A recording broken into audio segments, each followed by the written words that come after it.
Eh bien, êtes-vous prêt à dépasser votre passé? En d'autres termes, y a-t-il des choses que vous auriez aimé ne pas avoir faites ou des choses que vous auriez aimé avoir faites et que maintenant vous n'y pouvez rien? Vous savez quoi? Il est temps de passer outre. Restez donc avec nous et apprenez à le faire.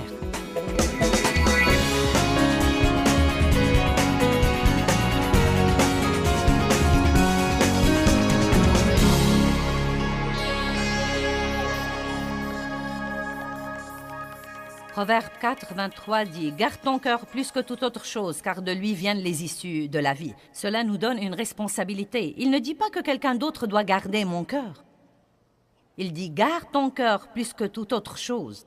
Garde-le maintes et maintes fois, car de ton cœur viennent les issues de la vie. » En d'autres termes, si vous voulez avoir la vie que Jésus est mort pour vous donner, vous devez faire très attention à votre attitude et à vos pensées. Satan cherche à bâtir des forteresses dans nos pensées. C'est un domaine où il domine notre pensée, où il nous trompe par les mauvaises pensées.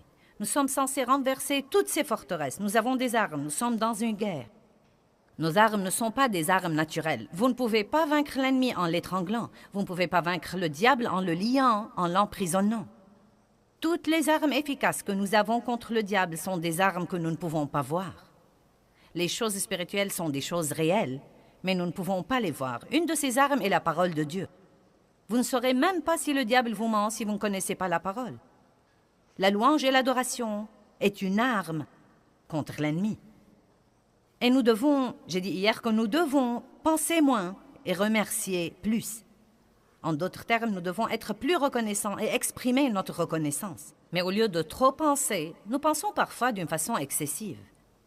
Nous pensons aux choses que nous faisons mal tous les jours et nous oublions de remercier Dieu pour la grâce qu'il nous a donnée pour bien faire peut-être 150 choses. Nous pensons aux 2 choses que nous n'aimons pas dans notre vie et aux 2 choses qui nous exaspèrent chez une personne avec qui nous sommes en relation et nous oublions de remercier Dieu pour toutes les autres choses qui sont positives et qui sont bonnes. La prière est une arme spirituelle. Le Seigneur m'a dit la semaine dernière une chose très intéressante pendant que je priais. Il y a un verset dans l'Évangile de Jean où Jésus demande 3 fois à Pierre, « Pierre, m'aimes-tu? Pierre, m'aimes-tu? Pierre, m'aimes-tu? » Et évidemment, il essayait de lui dire quelque chose. Eh bien, si tu m'aimes, il va y avoir des sacrifices que tu seras obligé de faire et tout ne va pas toujours marcher à ton idée. Es-tu donc sûr que tu m'aimes vraiment? Eh bien, je priais et le Seigneur m'a dit, « Joyce, crois-tu vraiment à la puissance de la prière? » « Oui, Seigneur. » Puis il a répété, « Crois-tu vraiment à la puissance de la prière? » Eh bien, oui.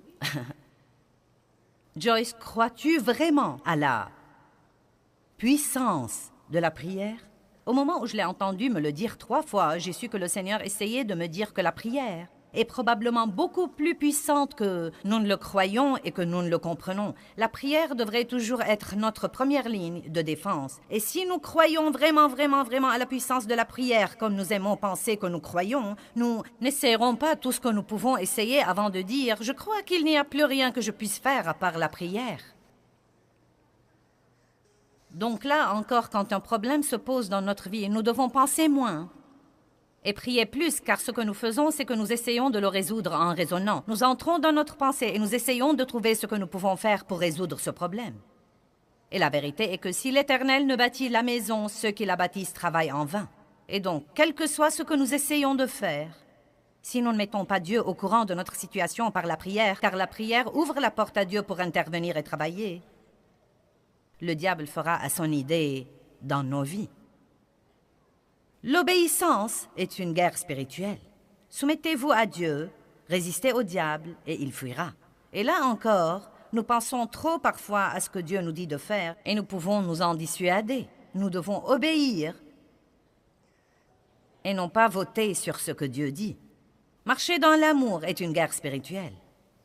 Romains 12, 21 dit que nous surmontons le mal par le bien. Quand le diable vous attaque, une des choses les plus puissantes que vous puissiez faire, c'est d'être gentil avec les autres. J'ai dit, quand le diable vient et vous attaque, une des choses les plus puissantes que vous puissiez faire, c'est de faire du bien envers les autres. Laissez-moi répéter. Quand le diable vous attaque, une des choses les plus puissantes que vous puissiez faire, c'est de faire du bien exprès envers les autres. Vous n'en aurez peut-être pas envie, mais vous pouvez le faire exprès. Aussi, passer du temps avec Dieu est une guerre spirituelle. Si vous marchez en présence de Dieu et que vous avez vraiment cette présence de Dieu sur vous, tout autour de vous et avec vous à tout moment, le diable ne saura pas quoi faire de vous. J'ai clôturé l'enseignement de la nuit dernière en disant qu'une pensée trompée engendre une vie trompée. Et mon message aujourd'hui est intitulé « Pensez à vos pensées ». Certains gens s'en fichent de leurs pensées. Vous devez penser à vos pensées. Si vous vous sentez déprimé, pensez à quoi vous avez pensé et dans un peu de temps, vous comprendrez pourquoi vous êtes démoralisé de cette façon. Si vous êtes troublé, pensez à ce que vous avez pensé parce que vous pouvez soit vous troubler, soit vous rendre heureux. Vous pouvez soit avoir une bonne journée, soit avoir une mauvaise journée à cause de vos pensées. Ne me regardez pas comme si vous ne saviez pas de quoi je parle. J'ai dit, vous pouvez soit être en bonne humeur, soit être de mauvaise humeur à cause de vos pensées. Vous pouvez soit vous rendre malheureux à cause de vos pensées, soit vous remontez le moral à cause de vos pensées. Le diable veut que nous croyions que nous sommes dans un piège et que nous n'y pouvons rien, mais je vous apporte la bonne nouvelle comme quoi il y a quelque chose que vous pouvez faire. Il y a quelque chose que vous pouvez faire au sujet de votre niveau de joie et au sujet de votre niveau de paix. Quelque chose que vous ne pouvez pas faire au sujet du diable et que vous pouvez faire pour avoir une meilleure vie. Et tout cela commence dans votre pensée. La pensée est le champ de bataille. Et si vous n'apprenez pas à penser comme il faut, le diable contrôlera votre vie.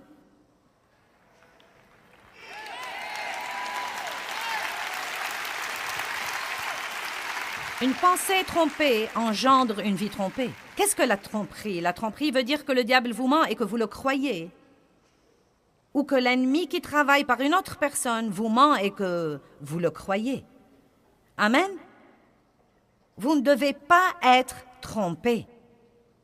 En fait, la Bible nous dit, dans Matthieu 24, 4, « Prenez garde que personne ne vous trompe et ne vous égare. » C'est à nous de veiller à ne pas être trompés. Là encore, si vous ne connaissez pas la parole, vous ne saurez pas que vous êtes trompés.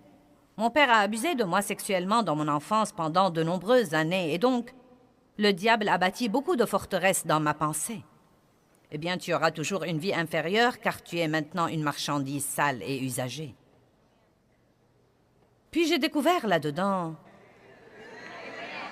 que mon avenir n'est censé rien avoir avec mon passé. N'est-ce pas une bonne nouvelle? J'ai découvert qu'il n'est jamais trop tard pour un nouveau commencement.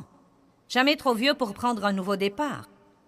Qu'on n'a jamais trop de problèmes pour arriver à avoir une bonne vie.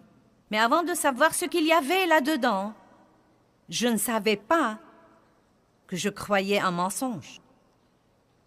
Vous devez connaître la parole de Dieu.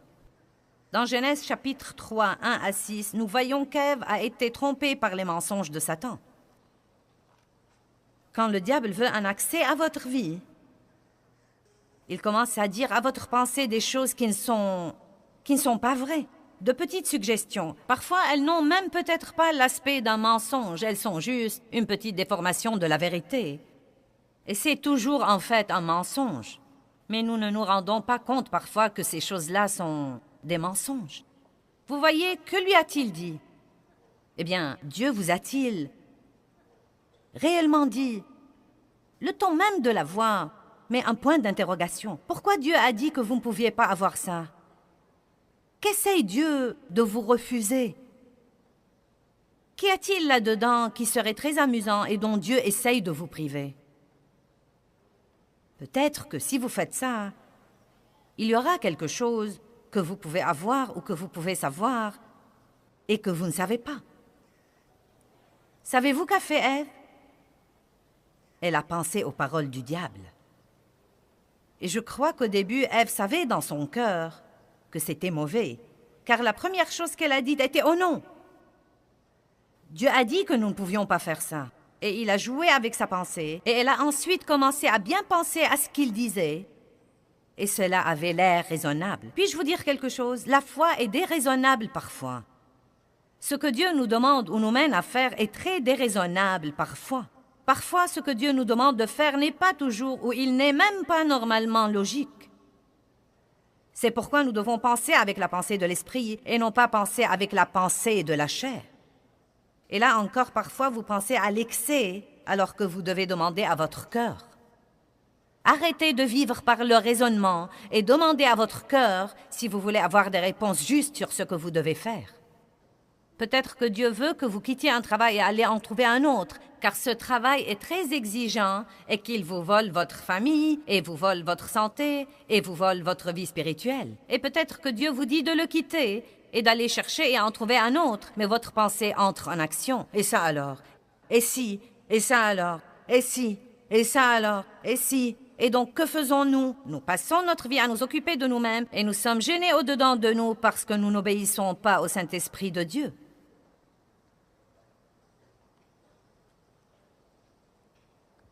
Laissez-moi vous dire quelque chose. Votre destinée ne sera jamais accomplie si vous n'apprenez pas à être mené par le cœur et non pas la tête. Car croyez-moi, Dieu m'a dit de faire des tas de choses qui étaient illogiques pour ma tête. Et beaucoup de ce que Dieu vous dit de faire n'aura aucun sens pour vos amis. Et ils vous diront que ça n'a aucun sens. Ça n'a aucun sens, ça n'a aucun sens. Eh bien, ce n'est même pas raisonnable, ce n'est même pas logique. Vous savez quoi? La sagesse du monde n'est pas la voix de Dieu. Ouvrez avec moi à 1 Corinthiens 3, verset 18. Et je ne suggère pas que nous devons tous sortir et voir à quel point nous pouvons être stupides, mais je vous dis que vous devez suivre votre cœur et non pas votre tête. 1 Corinthiens 3, 18 à 20.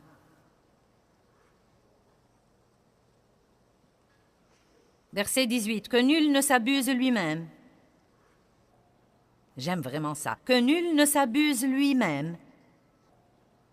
Si quelqu'un parmi vous se croit sage à la manière de ce monde, qu'il devienne fou, qu'il renonce au discernement de la chair et qu'il reconnaisse qu'il est ennuyeux, stupide, idiot, sans savoir ni vraie connaissance, afin de devenir vraiment sage. Maintenant, savez-vous ce qui trompe beaucoup de gens?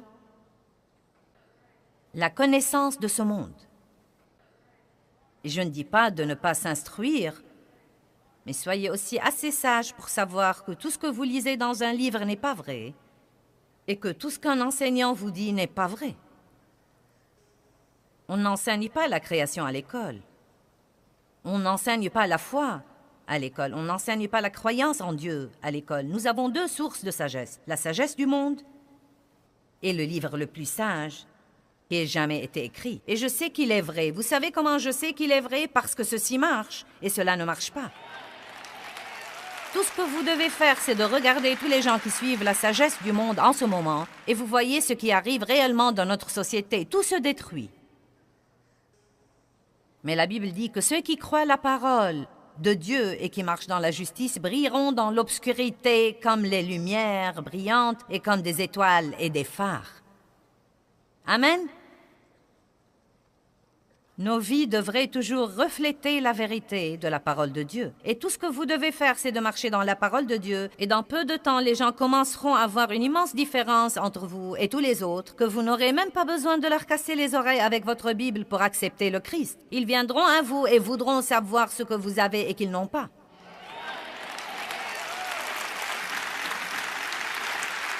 Et là encore, je ne critique pas l'instruction, car l'instruction est merveilleuse, mais je dis qu'il y a un discernement et une sagesse qui la dépassent de loin.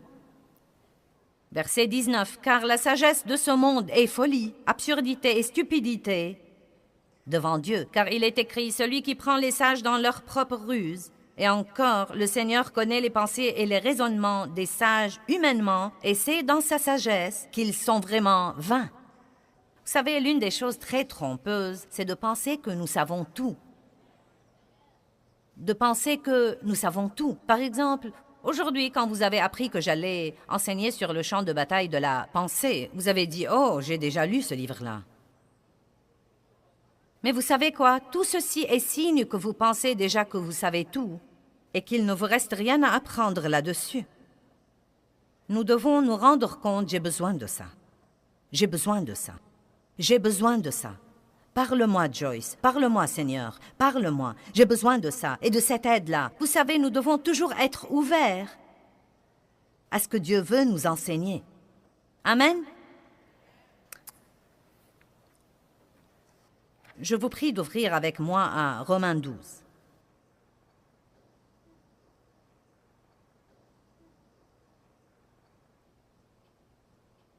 C'est probablement un des premiers versets que tout nouveau chrétien devrait apprendre et comprendre. Romains 12, 2. Ne vous conformez pas à ce monde, mais soyez transformés. Transformer veut dire changer de fond en comble. Soyez transformés par le renouvellement complet de votre pensée. Transformé. Quand quelqu'un est régénéré, la Bible dit, si quelqu'un est en Christ, il est une nouvelle créature. Les choses anciennes sont passées, voici toutes choses sont devenues nouvelles spirituellement parlant. Votre homme spirituel est maintenant tout nouveau et Dieu a un plan extraordinaire pour votre vie. Mais vous savez quoi? Bien que vous soyez régénéré et bien que vous alliez au ciel, et bien que Dieu ait un bon plan pour votre vie, et bien que vous puissiez prospérer et vous puissiez réussir et avoir la grâce et avoir tant de bonnes choses qui vous sont réservées, si vous ne renouvelez pas votre pensée selon la parole de Dieu, si vous n'apprenez pas à penser d'une façon différente, vous ne profiterez de rien de tout ce qui vous appartient. Cela ressemble à quelqu'un qui a $1 million à la banque et qui vit dans la pauvreté, soit parce qu'il ignore qu'il l'a, soit parce qu'il ne sait pas comment le retirer. Vous devez renouveler votre pensée. Vous ne devez pas être désespéré, vous ne devez pas être déprimé. Ce n'est pas parce que vous vous sentez déprimé que vous devez rester déprimé.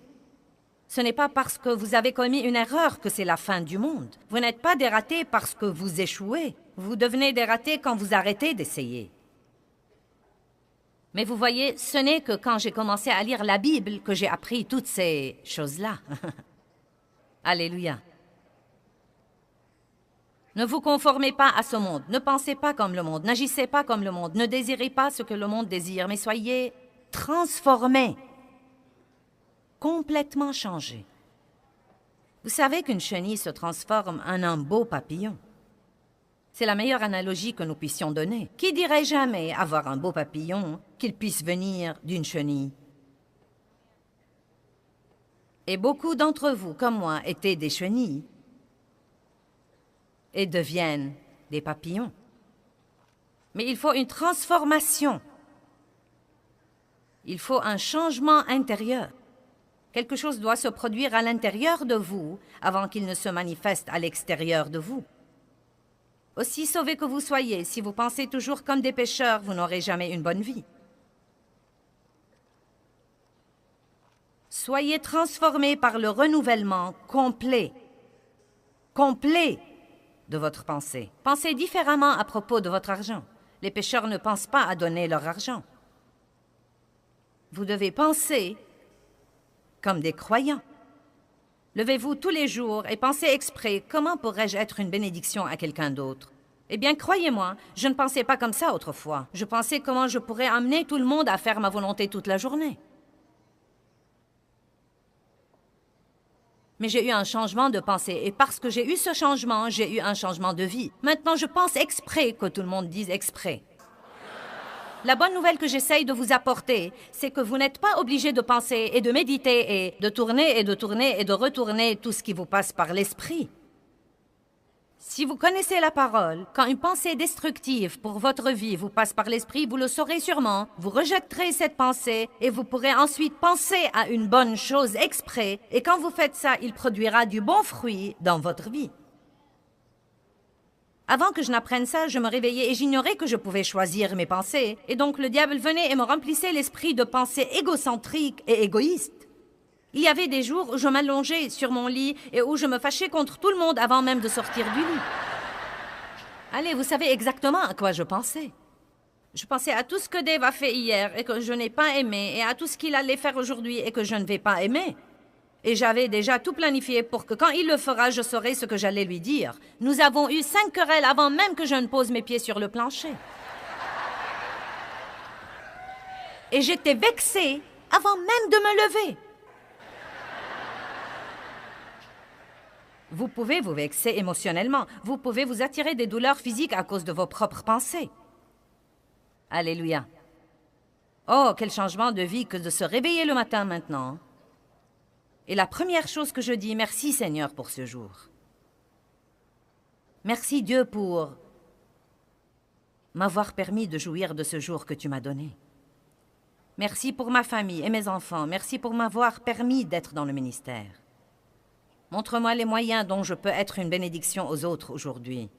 Quel changement! Quelle transformation! Ne vous conformez pas à ce monde, mais soyez transformés par le renouvellement complet de votre pensée. Vous savez quoi? Je suis heureuse maintenant. Je suis heureuse. Et je me rappelle quand j'ai été victime d'abus sexuels et quand j'ai eu un mauvais mariage qui était destructif aussi. Je disais au Seigneur quand je priais la nuit, « Dieu, je voudrais vraiment être une femme heureuse un jour. » Car j'ai été si malheureuse. J'ai été si malheureuse toute ma vie. J'ai vécu dans la crainte et le souci et le tourment et la condamnation et la culpabilité. Je ne pouvais pas jouir de quoi que ce soit et je priais en disant « Dieu, je veux vraiment être heureuse un jour. » Et j'ai le plaisir de vous annoncer que je suis heureuse aujourd'hui.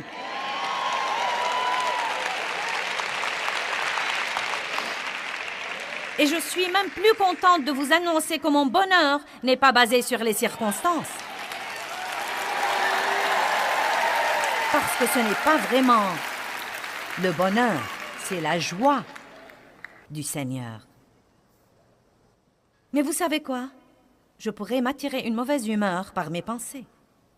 Non, mais je pourrais littéralement aller m'asseoir là, et si je décidais de penser à de mauvaises choses pour 30 ou 40 minutes, non, mais je pourrais honnêtement piquer une crise à cause de mes pensées. Je pourrais avoir une mauvaise attitude à cause de mes pensées et me fâcher contre tout le monde et vouloir les gronder. Je ne supporte plus ces trucs-là. Tout le monde ne fait que m'exploiter et tout le travail ici, c'est moi qui le fais.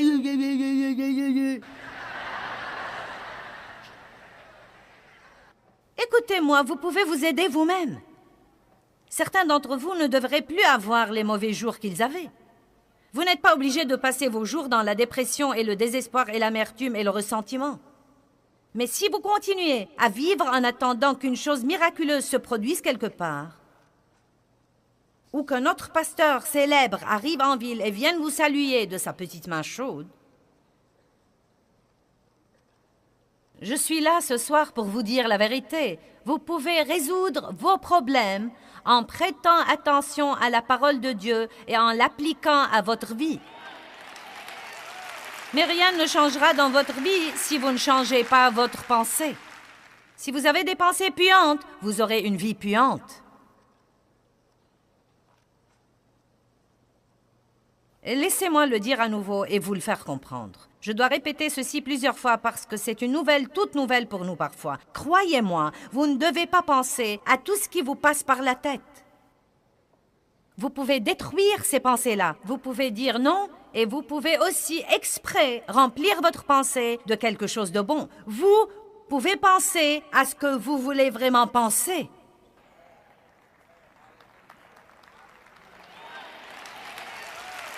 J'ai entendu une demoiselle là-haut dire « Wow! » Vous savez quoi, j'aime ça, car c'était exactement ma réaction la première fois qu'on a commencé à me dire ça, car je ne le savais pas. Est-ce que vous pouvez imaginer la condition de la vie des gens dans le monde aujourd'hui qui ne savent pas ça? Et savez-vous combien ça me chatouille de savoir qu'il y a des millions et des millions de gens qui regardent ceci à la télévision et qui ne savaient pas. Ils ne savaient pas avant de regarder cette émission qu'ils ne sont pas obligés de penser à tout ce qui leur passe par la tête. N'est-ce pas passionnant? C'est une bonne nouvelle. Je peux penser ce que je veux penser et le diable n'y pourra rien. Il ne pourra pas me contrôler si je ne le laisse pas contrôler ma pensée. Voilà le problème. Je ferais bien de vous dire quel est le problème. Voilà le problème. Nous avons des mauvaises habitudes dont nous devons nous débarrasser. Nous sommes complètement indisciplinés sur ce plan. Il faut que nous travaillions diligemment avec le Saint-Esprit pour une période de temps systématiquement. Ce n'est pas parce que vous avez entendu ce message aujourd'hui que vous êtes supposé rentrer chez vous et ne jamais avoir une bataille avec votre pensée. Il va falloir combattre, combattre, combattre, combattre, combattre, combattre. Et c'est tellement mieux de combattre pour votre vie et pour votre victoire que de combattre tout le temps le diable qui essaye de vous tuer.